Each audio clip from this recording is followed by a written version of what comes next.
Students, तो आज हम फिर से आ गए क्लास 11th का नया चैप्टर लेकर। आज हम क्लास 11th की जो कोर की हमारी बुक है आरो भाग 1 उसे काव्य खंड का चौथा अध्याय लाए हैं। और आज का चौथा अध्याय है त्रिलोचन जी द्वारा लिखित एक कविता जो एक अनपढ़ लड़की को पढ़ने के लिए जो है प्रेरित करती है कि नहीं, उसे पढ़ना चाहिए क्योंकि पढ़ने के बहुत सारे फायदे हैं। तो उस लड़की के परिचय के साथ उन्होंने ये कविता शुरू करी है और इसीलिए उन्होंने इस कविता का शीर्षक ही रखा है चंपा काले काले अक्षर नहीं चीनती। अब इसका सीधे सीधे मतलब है कि जिस लड़की के बारे में वो बात कर रहे हैं उस लड़की का नाम है चंपा और वो काले काले अक्षर नहीं चीनती, अर्थात जो कुछ लिखा होता है किताब या कॉपी में उसे चीन्हना, अर्थात उसे वो नहीं पहचानती। क्यों? क्योंकि वो पढ़ी हुई नहीं। ये कविता लिखी है त्रिलोचन जी ने, जिसमें आज हम सबसे पहले देखेंगे कवि परिचय, उसके बाद देखेंगे पाठ की रूपरेखा, संपूर्ण व्याख्या और साथ ही साथ काव्य सौंदर्य। ठीक है, तो चलिए कवि हैं त्रिलोचन जी, उनके बारे में जानते हैं। प्रगतिशील काव्यधारा के प्रमुख कवि त्रिलोचन, जिनका पूरा नाम है वासुदेव सिंह, ठीक है, का जन्म वर्ष 1917 को चिरनानी पट्टी जिला सुल्तानपुर उत्तर प्रदेश में हुआ था। रागात्मक संयम और लयात्मक अनुशासन के कवि त्रिलोचन कई भाषाओं के भी ज्ञाता थे। तो मतलब इन्हें सिर्फ हिंदी ही नहीं, इसके अलावा भी वो कई भाषाएं जानते थे, जिस कारण इनके नाम के साथ शास्त्री भी जुड़ गया। चूंकि इतने ज्यादा ज्ञाता थे तो इसलिए इनको शास्त्री कहा जाने लगा। त्रिलोचन की कविताओं में भावावेश के स्थान पर भावों की स्थिरता है। कहने का तात्पर्य है बहुत ज्यादा भाव नहीं उसमें आते, जो भाव आते हैं वो सेटल डाउन है, यानी कि उन भावों को ही उन्होंने बहुत ही ज्यादा अच्छे से एक्सप्लेन किया है, जिसे उन्होंने बिना किसी लाग लपेट के सीधे सरल शब्दों में अभिव्यक्त किया। यानी कि जो मन में भाव आ रहे हैं उन्हें बहुत ही सरल शब्दों के साथ उन्होंने बयां किया है। अंग्रेजी छंद सानेट की हिंदी साहित्य में स्थापित करने का श्रेय भी इन्हें ही जाता है। इनकी रचना के विषय में उनकी प्रस्तुति दोनों एक दूसरे के पूरक के रूप में उनकी कविताओं में दिखाई देती है। लिखना हो या प्रस्तुतिकरण, दोनों आपस में बहुत ही अच्छे दिखते हैं, जिसमें सामान्य सा भी भेद दिखाई नहीं देता। धरती, दिगंत, मेरा घर, चैती ये काव्य हैं इनके। देश काल, रोजना मंचा गद्य हैं इनके। इनकी प्रसिद्ध रचनाएं हैं ये सभी। अपने उत्कृष्ट लेखन कार्य के लिए इन्हें साहित्य अकादमी पुरस्कार, शलाका सम्मान आदि से पुरस्कृत किया गया है। तो ये रहे त्रिलोचन जी, जो महाज्ञानी हैं, जिसके कारण इन्हें शास्त्री की उपाधि भी मिली है। अब आ जाते हैं इस पाठ का, ये कविता की हम पूरे तरीके समझते हैं कि इसमें हम समझने क्या वाले हैं।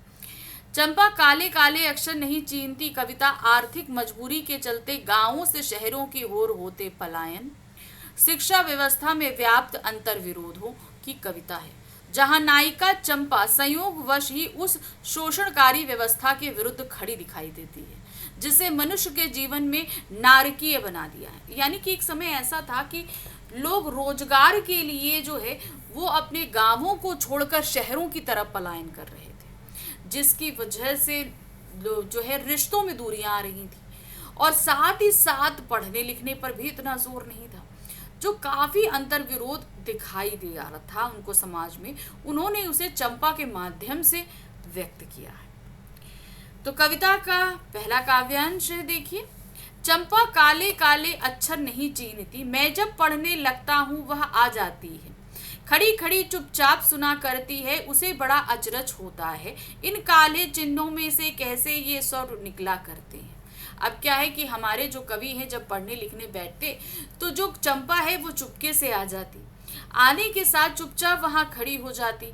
मैं कोई कविता लिख रहा होता, उनको पढ़ता तो उसे बड़ा अचरज होता कि ये जो काले काले जो ये लिखे हुए हैं इनसे कैसे इस तरह की ध्वनियां निकलती हैं। ये देखकर वो बहुत आश्चर्य करती थी। क्यों? क्योंकि चंपा जो है वो बिना पढ़ी लिखी है, वो पढ़ना लिखना नहीं जानती है, इसलिए बोला गया है ना कि चंपा काले काले अक्षरों को नहीं चीनती, अर्थात नहीं पहचानती है। अब देखिए पूरी कविता में संदर्भ एक जैसा ही रहेगा, इनके प्रसंग बदलेंगे।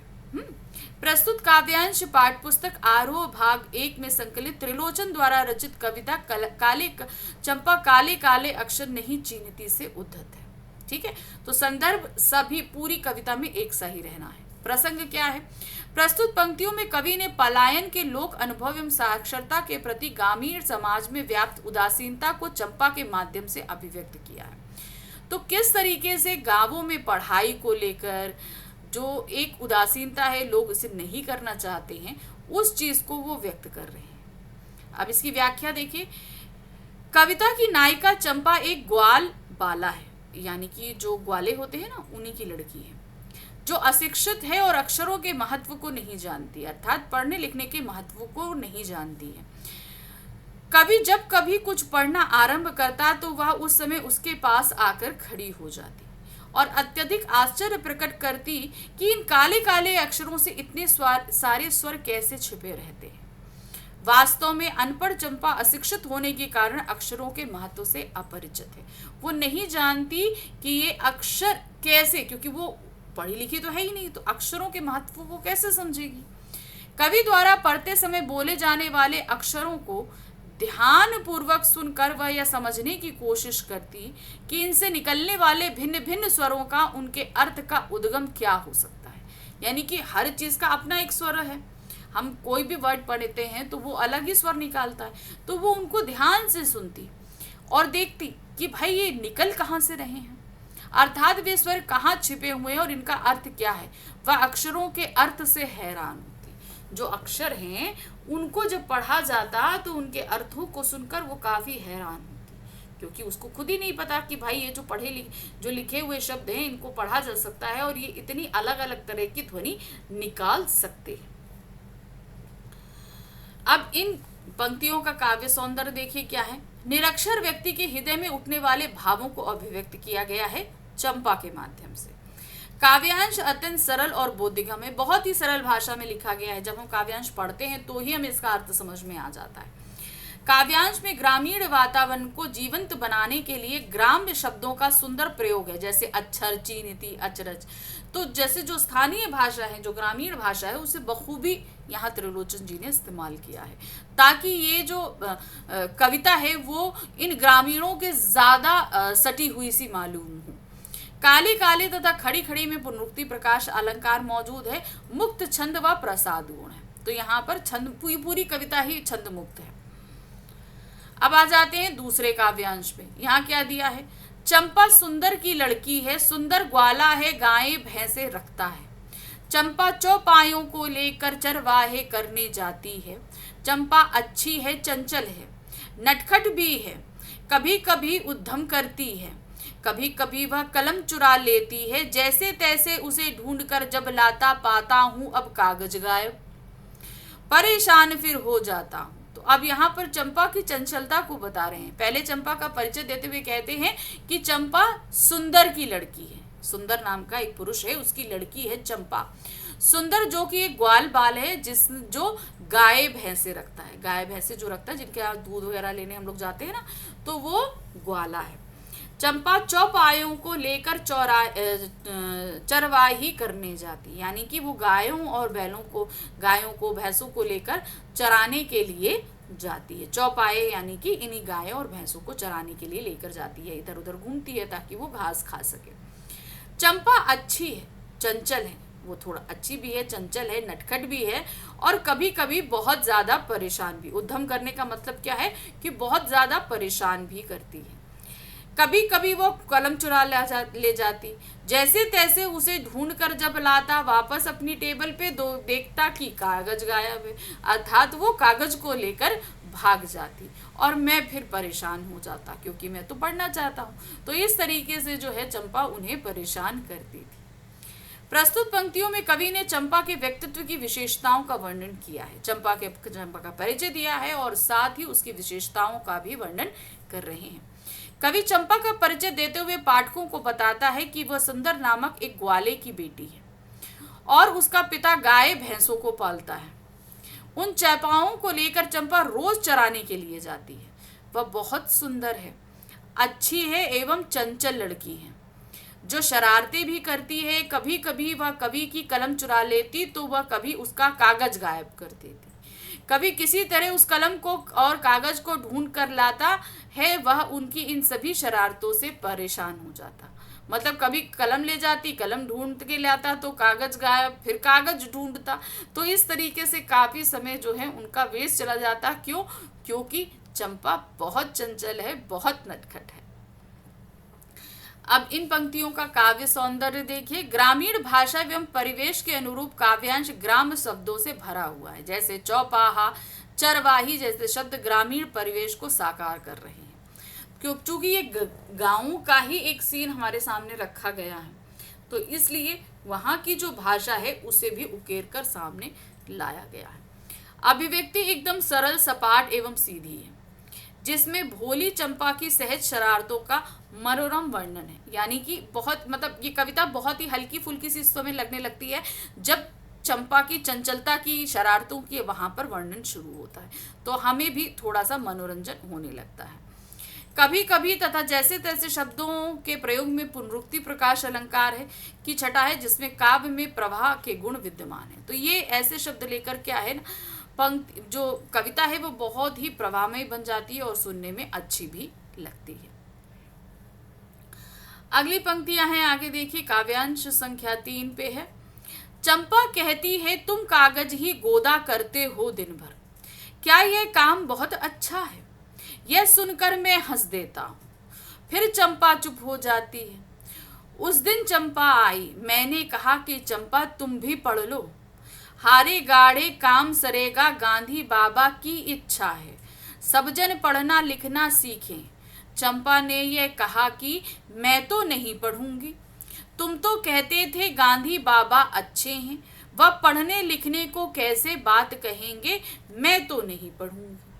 अब यहाँ पर क्या कहते हैं कि चंपा जो है वो जब आती तो हमेशा मुझसे कहती कि तुम कागज ही गोदा करते हो, अर्थात हमेशा लिखते पढ़ते ही रहते हो।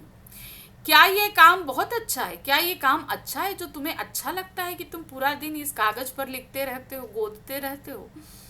यह सुनकर मैं हंस देता। जब चंपा ऐसी भोली बातें करती तो मुझे हंसी आ जाती और मैं हंस देता और बेचारी चंपा चुप हो जाती। फिर एक दिन ऐसा हुआ कि चंपा आई। उस दिन चंपा आई तो मैंने कहा चंपा तुम भी पढ़ लिख लो। जो हारे गाड़े अर्थात बहुत कठिन समय में ये लिखाई पढ़ाई बहुत काम आएगी। गांधी बाबा यानी कि महात्मा गांधी की भी यही इच्छा है कि सभी लोग पढ़े, जो है पढ़े लिखे हों। चंपा ने कहा मैं तो नहीं पढ़ूंगी, तुम तो कहते थे गांधी बाबा बहुत अच्छे हैं, तो फिर वो पढ़ने के लिए कैसे कह सकते हैं? क्योंकि चंपा की नज़रों में पढ़ना लिखना बुरा काम है, गलत काम है। तो इसीलिए गांधी बाबा को के बारे में जो भी कवि ने चंपा को बताया था, तो उन्होंने एक इमेज जो है गांधी बाबा के लिए बनाई थी कि वो बहुत अच्छे हैं, लेकिन अगर वो पढ़ने के लिए कहते हैं तो वो बोलती है कि नहीं भाई वो बुरे हैं, क्योंकि ये काम मुझे अच्छा नहीं लगता। तो इसलिए मैं तो नहीं पढ़ूंगी। अब इन पंक्तियों का प्रसंग देखिए। प्रस्तुत पंक्तियों में साक्षरता के प्रति ग्रामीण समाज में व्याप्त उदासीनता को चंपा के माध्यम से अभिव्यक्त किया है। यानी कि ग्राम्य क्षेत्र, जो गांव के क्षेत्र हैं, उस समय वहाँ पर पढ़ने लिखने का इतना प्रचलन नहीं था और लोग इतना महत्व भी नहीं समझते थे कि भाई पढ़ा लिखा होना चाहिए। इसी बात को यहाँ पर व्यक्त किया गया है। कवि कहता है कि चंपा निरक्षर है, उसका काले अक्षरों से कोई भी संबंध नहीं है। अतः वह कवि से पूछती है कि तुम जो दिन भर कागज पर कुछ न कुछ लिखते रहते हो, क्या यह काम बहुत अच्छा माना जाता है? यानी कि तुम्हें भी अच्छा लगता है और क्या सब लोग अच्छा मानते हैं जो तुम ये काम करते रहते हो? चंपा की नज़र में लिखने का कोई महत्व नहीं है। उसकी बात सुनकर कवि हंसने लगता है। इस तरीके से जब वो बोलती है ना तो कवि को हंसी आ जाती है, तो चंपा चुप हो जाती है। एक दिन चंपा के आने पर कवि ने उनसे कहा कि तुम भी पढ़ना लिखना सीख लो, इससे मुसीबत के समय में तुम्हें सहायता मिलेगी, यह तुम्हारे काम आएगा। महात्मा गांधी की यही इच्छा है कि सभी व्यक्ति पढ़ना लिखना सीख लें।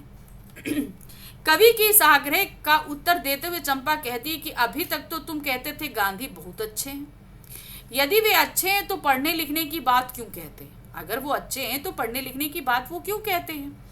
मैं तो उनके कहने के बाद भी नहीं पढ़ूंगी। चंपा महात्मा गांधी की अच्छाई या बुराई का मापदंड पढ़ने लिखने की सीख से लेती है और ना पढ़ने का निश्चय दोहराती है। कि मतलब उसे लगता है कि गांधी बाबा अच्छे नहीं है क्योंकि वो पढ़ने के लिए कहते हैं, क्योंकि वो पढ़ने लिखने को खुद ही अच्छा नहीं मानते। अब इन पंक्तियों का काव्य सौंदर्य देखिए क्या है। निरक्षर व्यक्ति की मनोदशा का सुंदर चित्रण किया गया कि मतलब एक व्यक्ति जो पढ़ा लिखा नहीं है वो पढ़ाई लिखाई के बारे में क्या सोचता है, इसे बहुत ही अच्छे तरीके से व्यक्त किया गया है। शिक्षा के प्रति लोगों के मन में उपेक्षा के भाव को यहाँ स्पष्ट किया गया है, यानी कि जो लोग शिक्षा को महत्वहीन समझते हैं वो किस तरीके से इससे भागना चाहते हैं, इसे बताया गया है। मुक्त छंद एवं संवाद शैली का प्रयोग है, क्योंकि यहाँ पर चंपा और कवि बात कर रहे हैं इसलिए संवाद शैली है। देशज शब्दावली युक्त सरल और सहज खड़ी बोली का प्रयोग हुआ है। कागद गोदना में चंपा की खींच मुखर हो उठती है। चंपा चुप और पढ़ना लिखना में अनुप्रास अलंकार की छटा है। चंपा के द्वारा प्रश्न पूछे जाने के क्रम में प्रश्न अलंकार प्रतीति होता है, यानी कि वो प्रश्न पूछ रही है बार बार, तो इससे क्या व्यक्त हो रहा है कि यहाँ पर प्रश्न अलंकार है। अब आ गए हम काव्यांश संख्या 4 पर। क्या दिया है? मैंने कहा कि चंपा पढ़ लेना अच्छा है, ब्याह तुम्हारा होगा तुम गौने जाओगी। कुछ दिन बालम संग साथ रह चला जाएगा जब कलकत्ता, बड़ी दूर है वह कलकत्ता। कैसे उसे संदेशा दोगी, कैसे उसके पत्र पढ़ोगी, चंपा पढ़ लेना अच्छा है। अब कवि तरह तरह से कोशिश कर रहे हैं कि चंपा किसी तरीके से पढ़ ले। तो अभी तो उन्होंने एक बार उसको समझाया कि जब मुसीबत का वक्त होगा तो तुम्हें ये पढ़ना लिखना बहुत काम आएगा। अब वो आगे क्या कहते हैं? मैंने कहा चंपा तुम पढ़ लो। चंपा को फिर से समझाते हुए कवि कहते हैं कि चंपा तुम पढ़ लो, तुम्हारा ब्याह होगा अर्थात तुम्हारी शादी होगी, फिर तुम विदा होकर कहाँ जाओगी? अपने ससुराल जाओगी। तो तुम्हारा बालम कुछ दिन तो तुम्हारे साथ रहेगा, फिर काम करने के लिए वो कलकत्ता चला जाएगा।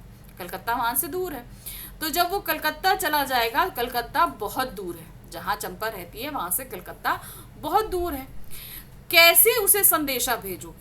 जब तुम्हारा पति तुमसे इतनी दूर चला जाएगा तो तुम उसको किस तरीके से संदेशा भेजोगी? अगर तुम्हें पढ़ना नहीं आएगा तो तुम पत्र भी नहीं लिख पाओगी। कैसे उसके पत्र पढ़ोगी? और अगर वो तुम्हें पत्र लिखेगा प्यार भरे तो तुम उन पत्रों को किस तरीके से पढ़ोगी? चंपा पढ़ लेना अच्छा है, अर्थात तुम अगर पढ़ लोगी तो अच्छा है ना। कि अगर तुम पढ़ लोगी तो तुम्हारा पति जो तुम्हें पत्र लिखेगा तुम उसको भी पढ़ लोगी और तुम उसको भी प्रेम पत्र वगैरह भेज पाओगी। अब इस कविता का प्रसंग देखिए। प्रस्तुत पंक्तियों में कवि चंपा को शिक्षित होने के महत्व को स्पष्ट कर रहा है कि मतलब अगर तुम पढ़ोगी तो इसकी कितनी इंपॉर्टेंस है वो समझाने की कोशिश कर रहा है।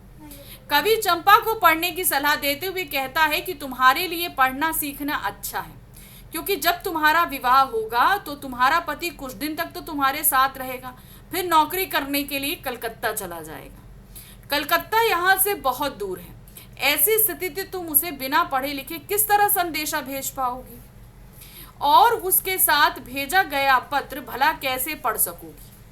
अपने पति को संदेश भेजने और उसका संदेश या पत्र पढ़ने के लिए तुम्हारा पढ़ना लिखना अवश्य सीख लेना चाहिए। यानी कि पति की क्या पत्र और को पत्र भेजना और उसके पत्र को पढ़ना, इन दोनों के लिए तुम्हारा पढ़ना लिखना बहुत जरूरी है। काव्य सौंदर्य देखिए इन पंक्तियों का। काव्यांश में गांव की अशिक्षित लड़की की मानसिकता को ध्यान में रखकर शिक्षा के महत्व को एक विशिष्ट तरीके से समझाया गया है। यहाँ पर शिक्षा की इंपॉर्टेंस के लिए उन्होंने गांव की मानसिकता को ही अपनाया है, ये नहीं कि वो कुछ और लॉजिक दें, उन्होंने उसी लॉजिक को ही लिया है। इसमें गांवों में शहरों की ओर होने वाले पलायन की प्रवृत्ति को उभारा गया है कि किस तरीके से गांवों के लोग नौकरी के लिए शहरों की तरफ पलायन कर रहे हैं, इसको भी समझाया गया है। ग्रामीण जीवन का सहज स्वाभाविक एवं जीवंत चित्रण किया गया है। कवि ने प्रणय प्रसंग उठाकर नायिका से पढ़ाई के महत्व को स्पष्ट करने की सफल कोशिश की है। होता ना लड़कियों को प्रेम है तो प्रेम में दूरियां नहीं होनी चाहिए, तो उस दूरी को ही उन्होंने एक मुद्दा बना लिया कि पढ़ना लिखना जरूरी है। ब्याह गौना बालम संदेजा जैसे ग्रामीण शब्दों का प्रयोग कर कर ग्रामीण परिवेश जीवंत बन गया है। गांव का बिंब साकार होता है कि हमारे सामने एक गांव का जो परिदृश्य है वो हमें दिखने लगता है। संग साथ में अनुप्रास अलंकार है। कवि द्वारा चंपा को समझाने के क्रम में प्रश्न अलंकार का सुंदर प्रयोग किया गया है कि मतलब उसको समझा रहे हैं तो क्या मतलब उसको साथ साथ कुछ प्रश्न भी पूछ पूछ कर समझा रहे हैं। चलिए अब कविता की आ जाती है लास्ट पंक्तियां। काव्यांश संख्या 5 में के साथ ही हमारी कविता खत्म हो जाएगी। देखिए क्या है, अब कवि ने तो समझा दिया कि भाई पढ़ना लिखना क्यों जरूरी है। अब इसके उत्तर में चंपा कहती है, क्या कहती है? चंपा बोली तुम कितने झूठे हो देखा, हाय राम तुम पढ़ लिख कर इतने झूठे हो। मैं तो ब्याह कभी ना करूंगी, और कहीं जो ब्याह हो गया मैं तो अपने बालम को संग साथ रखूंगी। कलकत्ता मैं कभी न जाने दूंगी, कलकत्ता पे बजर गिरे। तो अब क्या कहते हैं, चंपा जो है अब कवि को उत्तर देते हुए कहती है कि कवि से कहती है कि तुम कितने झूठे हो देखा, मैं हाय राम तुम पढ़ लिख कर इतने झूठे हो। तो मतलब तुम पढ़ लिख कर इतना झूठ बोल रहे हो, क्योंकि उसे ये लग रहा है कि एक तो मैं ब्याह नहीं करूंगी, और ब्याह करूंगी भी तो मेरा पति क्यों कलकत्ता जाएगा, वो हमेशा मेरे साथ रहेगा। तो उसे ये सारी बात जो है कवि की झूठी लग रही है। मैं तो ब्याह कभी ना करूंगी, और कभी जो ब्याह हो गया, मतलब मैं तो शादी नहीं करना चाहती, और मान लो अगर कभी शादी हो गई तो मैं तो हमेशा अपने बालम अर्थात अपने पति को अपने साथ ही रखूंगी। कभी कलकत्ता नहीं जाने दूंगी, कलकत्ता पे बजर गिरे अर्थात वो कलकत्ता ही पूरी तरीके से तबाह हो जाए, उस पे ऐसी बिजली गिरे कि वो कलकत्ता ही पूरी तरीके से विनाश हो जाए। प्रसंग देखिए क्या है, प्रस्तुत पंक्तियों में चंपा ने पढ़ना लिखना सीखने की अपेक्षा कलकत्ता के विनाश की ही कामना की है। वो पढ़ना लिखना तो वो पढ़ेगी लिखेगी ही नहीं, भले कलकत्ता पूरा तबाह हो जाए। क्या कहती, कवि द्वारा चंपा को पढ़ने की सलाह देने पर वह नाराज हो जाती है। वह कहती है कि तुम बहुत झूठ बोलते हो, तुम पढ़ लिख कर भी झूठ बोलते हो। जहां तक शादी की बात है मैं शादी कभी नहीं करूंगी। दूसरे यदि कहीं शादी हो भी गई तो मैं पति को हमेशा अपने साथ रखूंगी, यानी कि अपने से दूर नहीं जाने दूंगी, उसे कभी कलकत्ता नहीं जाने दूंगी। परिवारों को दूर करने वाले शहर कलकत्ता पर बरज गिरे अर्थात उसका विनाश हो। यानी कि कलकत्ता में ऐसे बहुत से लोग उसके सामने, ऐसे बहुत सारे उसके गांव के आसपास के बहुत सारे लोग गए होंगे जो कलकत्ता गए हैं, तो जिनके विलाप में बहुत सारे उनके घर वाले जो हैं वो विलाप कर रहे होंगे, रो रहे होंगे, परेशान होंगे। तो उसने ये परिस्थितियां देखी होंगी, और इसी परिस्थिति के चलते उसने अंतिम पंक्ति में कहा कलकत्ता पर बजर गिरे, यानी कि उन परिवारों की तरह कहीं मेरा भी इस तरीके से विलाप ना हो जाए। इसलिए वो कहती है कि वो कलकत्ता ही तबाह हो जाए तो लोग इस गांव से वहां कभी जाएंगे ही नहीं और किसी को तकलीफ होगी ही नहीं। काव्य सौंदर्य देखिए, काव्यांश में चंपा का भोलापन, अल्हड़पन और हठी स्वभाव प्रकट हुआ है। वह पढ़ाई लिखाई को झूठ और चालाकी का पर्याय मानती है। भाषा ग्रामीण परिवेश के अनुकूल अत्यंत सरल, सीधी और सादगीपूर्ण है। कलकत्ता महानगरीय संस्कृति का प्रतीक है, जिसे गांवों में होते पलायन के लिए जिम्मेदार ठहराया गया, क्योंकि भाई गांव में इतना ज़्यादा अब पैसा कमाने के जरिए नहीं रह गए तो लोग कलकत्ता की तरफ जा रहे हैं। तो उस महानगरीय सभ्यता की कहीं ना कहीं झलक दिखाई गई है कि जहाँ बहुत सारा जो है काम भी है और चमक धमक भी है। चंपा के स्वाभाविक संवादों के कारण कविता में सजीवता आ गई है। तुम पढ़ लिख कर इतने झूठ हो में व्यंजना शब्द शक्ति का प्रयोग किया गया है, और कभी ना करूंगी और संग साथ में अनुप्रास अलंकार है। देखा ना, तो हर एक पंक्ति का मैंने आपको अलग अलग जो है वो काव्य सौंदर्य भी समझा दिया, और इसी के साथ हमारा ये अध्याय भी खत्म हुआ। तो इस तरह धीरे धीरे एक एक करके हम अपनी बुक को ख़त्म करने के पे आ चुके हैं। तो अब मात्र 2-3 चैप्टर और बचे हैं, उसके साथ ही हमारी ये बुक पूरी कंप्लीट हो जाएगी। लेकिन उसके लिए अगला चैप्टर पढ़ना हमारे लिए बहुत ज़रूरी है, तभी तो हम आगे अपनी बुक को बढ़ा पाएंगे और अपनी दूसरी बुक शुरू कर पाएंगे। तो चलिए मिलेंगे हम अगले अध्याय में, लेकिन उससे पहले फटाफट चैनल को लाइक, सब्सक्राइब, शेयर कीजिए, और जो है टेलीग्राम चैनल को भी ज्वाइन कीजिए, जिसका लिंक नीचे डिस्क्रिप्शन में दिया गया है। मिलते हैं अगली बार। Thank you for watching, bye bye.